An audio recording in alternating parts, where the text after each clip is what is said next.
15 ফেব্রুয়ারি ক্যালেন্ডারের পাতায় দিনটি ছিল ক্রিকেট বিশ্বের জন্য এক উৎসবের, কিন্তু মাঠের লড়াই শুরুর আগেই হেরে গেল ক্রিকেট। ভারত পাকিস্তান রাজনৈতিক অচলাবস্থার কারণে পণ্ড হল টি-20 বিশ্বকাপের সবচেয়ে মূল্যবান এই ম্যাচ।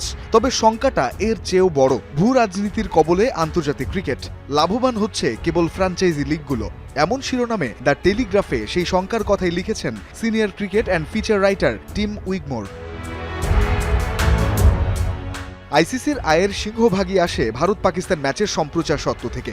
শুধু এই একটি ম্যাচের নিশ্চয়তা দিতে আইসিসি প্রায় $250 মিলিয়ন চুক্তিতে আবদ্ধ।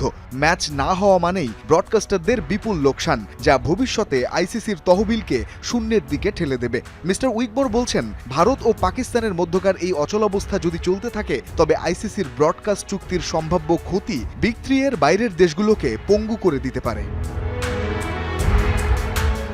বিগ থ্রি ভারত, ইংল্যান্ড ও অস্ট্রেলিয়া। ক্রিকেটের এই তিন মোড়ল থাকবে আর্থিক ধাক্কার অনেকটাই বাইরে। তথ্য বলছে আইসিসির অর্থের উপর সবচেয়ে বেশি নির্ভরশীল শ্রীলঙ্কা ও বাংলাদেশের মতো বোর্ডগুলো, যারা 50%-এরও বেশি নির্ভরশীল আইসিসির রেভিনিউ এর উপর। বিপরীতে ভারত, ইংল্যান্ড বা অস্ট্রেলিয়ার নির্ভরশীলতা মাত্র 10%-এর আশেপাশে। অর্থাৎ আইসিসির আয় কমলে ধসে পড়তে পারে বাংলাদেশ ও শ্রীলঙ্কার মতো দেশগুলোর ক্রিকেট কাঠামো। এছাড়া আইসিসির 96টি সহযোগী দেশের অনেকের আয়ের প্রায় 90%-ই আসে আইসিসি থেকে। তাদের ক্রিকেট বাঁচবে কিভাবে?